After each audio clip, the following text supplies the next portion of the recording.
Bonjour, merci pour votre présence. L'être humain, il se précipite avec une vitesse extravagante, il dépasse l'humanisme. Quand il dépasse l'humanisme, il tombe dans l'automatisme péremptoire. L'humanisme, c'est... Je ne suis pas en train de parler du mouvement qui est apparu en Europe pendant le XVe siècle, en Italie. Non, je ne parle pas de ça. L'humanisme, c'est-à-dire, philosophiquement, c'est l'être humain, l'importance de l'être humain, le centre d'existence, le civisme, ce qu'on appelle aujourd'hui le civisme, avec le progrès, et avec l'intellectualisme, l'intelligence, qui inclut aussi les valeurs morales.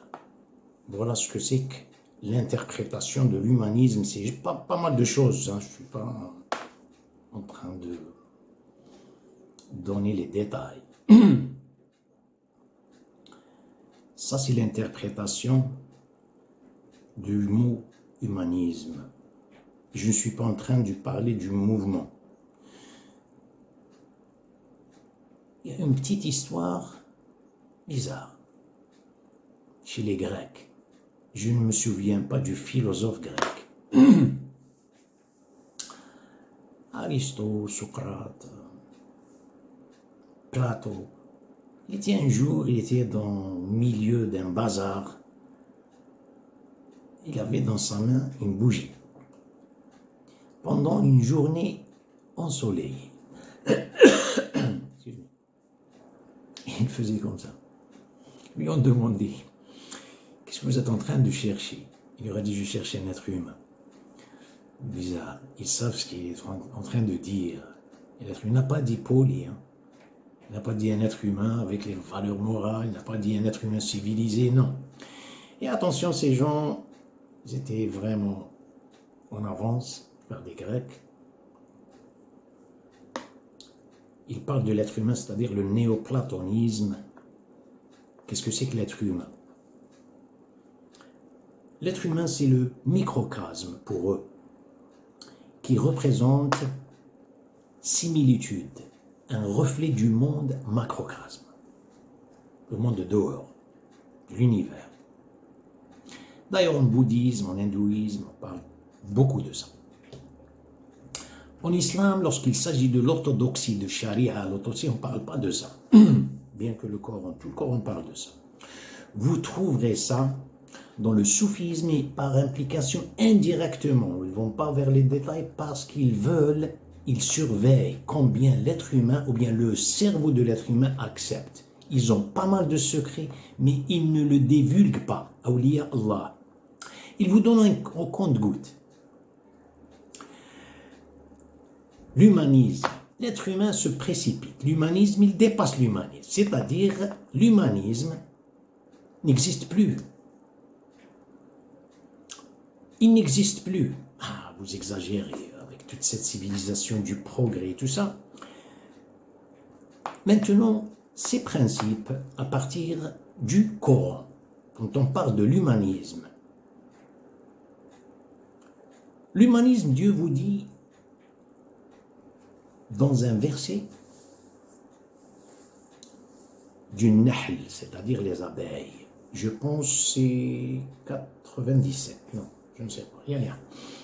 C'est من عمل صالحا من ذكر أو أنثى وهو مؤمن فلنحيينه حياة طيبة ولنجزينهم أجرهم بأحسن ما كانوا يعملون.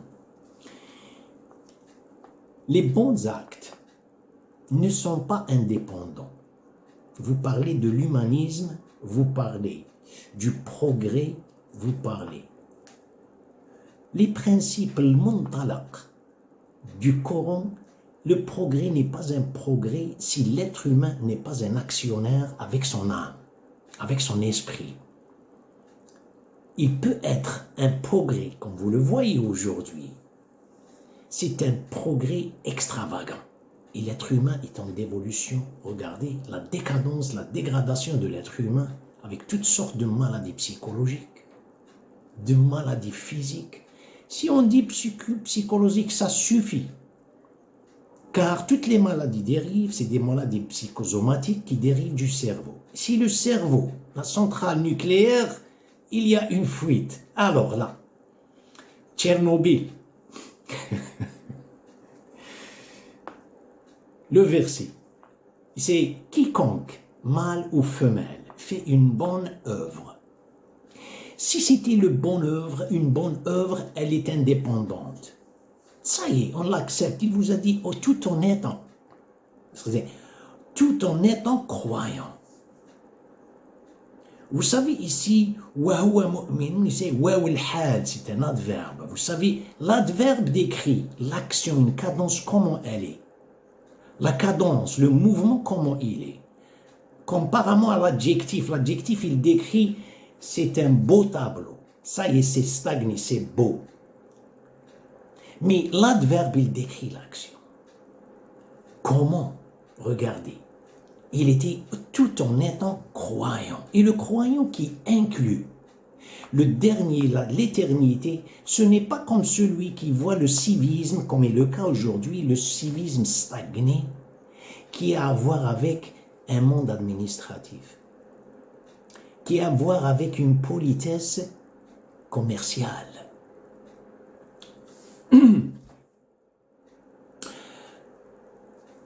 L'automatisme péremptoire. Le mot péremptoire, vous le savez, c'est une mentalité qui détruit toute objection. Après moi, c'est le déluge. Il n'y a pas une possibilité d'opinion, de possibilité de changement, possibilité non, ça y est. Est-ce que c'est l'institution, ou bien c'est l'automatisme de l'institution qui est péremptoire, ou bien c'est l'être humain? Mais bien sûr, c'est l'être humain, car il s'est rigidifié par les lois, et il dit, ça y est. Jésus-Christ, alayhi salam, il dit,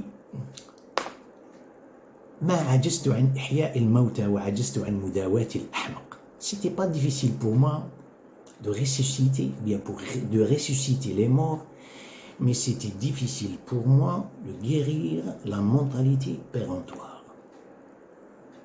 Regardez, pendant 100 ans, ce qu'il dit.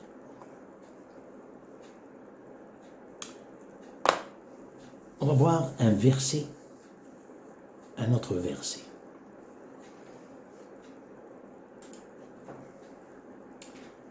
Dieu a confié à l'être humain. Il a confié quelque chose à l'être humain. Ce qu'on dit, il dit dans un verset, j'ai noté en arabe, Inna aradna al-amanata ala as-samawati wal-ardi wal-jibal فأبين أن يحملنها وأشفقن منها وحملها الإنسان إنه كان ظلوما جهولا. Si je vous ai confié quelque chose, walillahi al-mathal al-a'la,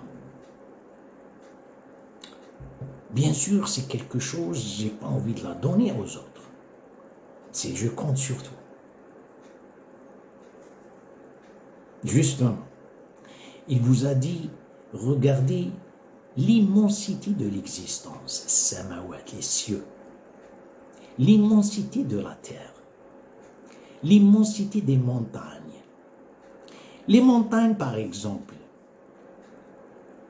elles peuvent résister aux intempéries. Pendant des siècles, vous voyez la force des montagnes. Et ces montagnes n'ont pas pu, Dieu ne leur a pas donné cette amana. Nous avions proposé aux cieux et la terre et aux montagnes la responsabilité, c'est la confiance confiée. C'est confier la responsabilité. Ils n'ont pas pu, ils l'ont, on ne dit pas rejeté, ils avaient peur. Mais bien sûr, ils ne peuvent pas. Mais l'être humain, c'est l'image de Dieu. Allah khalaqa Adam ala suratih wa nafakhtu fihi min ruhi. Il comprend, il a l'âme de Dieu. Regardez ce qu'il a. Bien sûr, les autres ne peuvent pas assumer une responsabilité pareille. Maintenant, Le mystère ici, si je vous ai donné ça, c'est les valeurs morales de Dieu. Si que vous les fassiez, que vous faites quelque chose pendant la cadence, vous êtes tout le temps exposé à cette vue seigneuriale pour que vous fassiez ce qu'il vous a demandé de faire. On ne parle pas de péché. Celui qui fait du péché, et il est avec Dieu, il est mieux que celui qui, soi-disant, avec des valeurs morales, alors qu'elles sont institutionnelles. Il a l'absence totale de Dieu. C'est combien l'être humain est resté avec Dieu, avec cette conscience cosmique, avec cette conscience divine. Tout en étant croyant. Ce n'est pas quelque chose, le progrès. Le progrès, il y a le progrès, Où est-ce qu'il est l'être humain? Est-ce qu'il bénéficie de ce progrès? Mais revenons à cette confiance. Les noms d'Ève. Le prophète, il dit dans un hadith, je suis venu uniquement, il dit, innama, vous savez, innama, c'est uniquement. Innama bu'ithtu li utammima makarim al-akhlaq. Je suis venu uniquement pour, vous savez, si vous regardez la traduction, vous allez dire finir, donner une extension aux valeurs morales. Bien sûr, il a trouvé des valeurs morales chez les peuples, chez les Chinois, les Grecs, les Arabes, les Juifs, les chrétiens. Il a trouvé des valeurs morales. Mais comment finir? C'est pas finir pour donner une fin, pour donner une finition, comme on dit le design. Car la valeur, elle n'est pas une valeur morale indépendante. Comme vous voyez aujourd'hui, il y a une politesse, il y a des valeurs, et elles sont éloignées. C'est la même chose lorsqu'ils décrivent le mot civisme, le mot l'humanisme, ils sont tout le temps le mot divin. Avec Allah, ça a été suivi. Make sure, hein? Éloignez ça. Vous serez fanatique. Alors, regardez ce qui se passe ici. Innama bu'ithtu li utammima, pour donner une finition. La finition, ce n'est pas une fin. Une finition, c'est une extension. C'est lié, monsieur le juif, monsieur le chrétien, monsieur le chinois, monsieur le grec. Vous avez des valeurs. Vous avez des valeurs morales. Simplement, sachez bien que ces valeurs, elles sont potentielles comme des étoiles sur votre tête, qui tournent et contournent et tout ça. Vous faites quelque chose au nom du Créateur. Vous allez voir le progrès tout en étant en harmonie avec le progrès. C'est pas comme aujourd'hui. Donnez l'exemple de la Chine, par exemple. Je ne suis pas en train de critiquer. C'est un progrès extravagant. Et demandez aux gens, vous leur dites, comparez. Les États-Unis, c'est un pays des gens du livre. C'est un monde chrétien. Et une minorité juive. Faites des statistiques. Demandez aux Chinois si vous voulez immigrer et demandez les autres c'est-à-dire ceux qui veulent immigrer et quitter le progrès et aller vers l'autre ou bien vice-versa et tout ça, vous allez voir une majorité, une partie majoritaire qui va suivre car ils ne vivent pas. Je ne dis pas que la vie aux États-Unis c'est le monde parfait, utopie, non. C'est pas parce que vous n'avez pas, vous ne choisissez pas, ça vous allez dire l'autre c'est meilleur, non. Mais plus ou moins, vous le comparez. Il y a un progrès extravagant. Alors l'être humain, comment il est? Toutefois, si vous voulez dire, non, ils sont satisfaits avec leur progrès, cette satisfaction, elle est programmée. Revenons à ça, les valeurs morales. On va peut-être donner un petit exemple.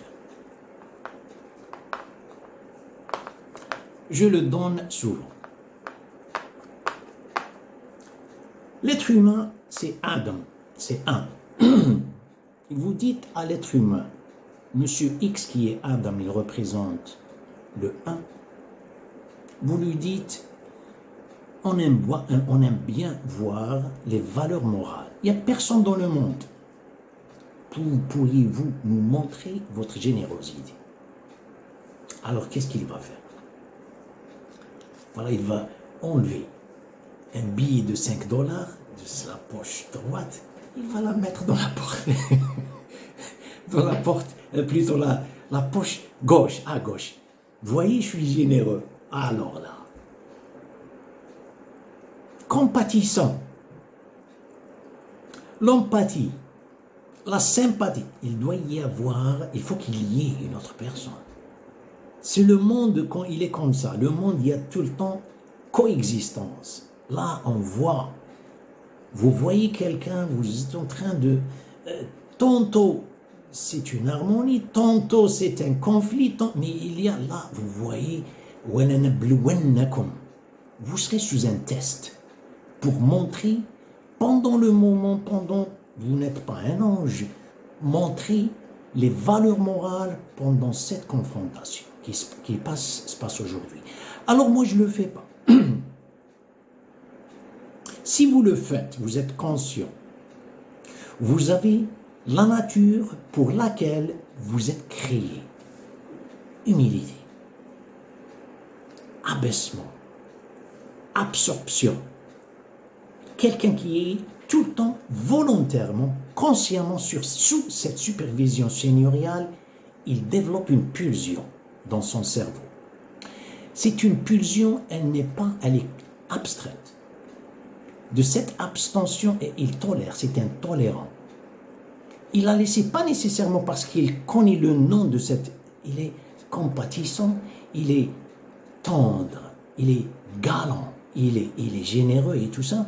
Regardez, il est tout le temps en train de développer ce genre de, voilà ce que vous appelez, il est avec le progrès. Lorsqu'il travaille, le progrès s'épanouisse, bien sûr qu'il s'épanouisse, et lui, il vit en harmonie avec le progrès. Or, ce n'est pas le cas.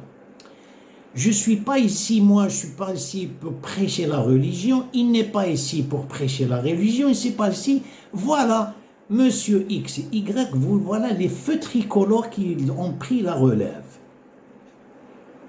Les feux tricolores sont devenus généreux. Ni toi, ni lui. Les feux tricolores sont devenus galants, les feux tricolores sont devenus compatissants, empathiques, sympathiques, etc. Toutes ces valeurs sont transférées vers l'institution, vers l'idolâtrie de l'institution. Et celui qui l'applique, voilà où réside la mentalité péremptoire. Vous voulez vivre au XIIe siècle, pourquoi ne pas aller avec des ânes et des chevaux, hein? Le monde est très évolué. Regardez comment ils disent, tout le temps se penche, s'incline vers l'extrémité, vers l'exagération. Il vous dit, qu'est-ce que vous voulez? En train de dire, voilà le monde comment il est. Voilà le monde comment il s'institutionnalise. Un dodan, je donne l'exemple de circulation, c'est là où les gens viennent, c'est-à-dire ils se trouvent, ils s'assemblent. Le dodan, avant qu'il devienne un dodan, où était ce dodan? Il était dans mon cerveau. Il était dans la force d'abstention. Elle était chez le gouverneur, qui est le système nerveux. Il donne l'ordre et les membres obéissent. Essaye de rétrograder. Tu mets ta main, elle était sur l'accélérateur, tu vas la mettre sur le frein. Embrayage. Non, moi j'accélère. Voilà comment ça se passe. Cette valeur d'abstention qui était une force d'abstention, mais c'était une force qui comprend compassion, comprend coexistence, comprend amour vers mon voisin, comprend tout ça. Elle s'est extirpée et elle s'est rigidifiée par terre. Ici, j'obéis quoi? L'institution, l'idolâtrie de l'institution. Voici le progrès de l'homme moderne. Et tout le temps s'institutionnalise.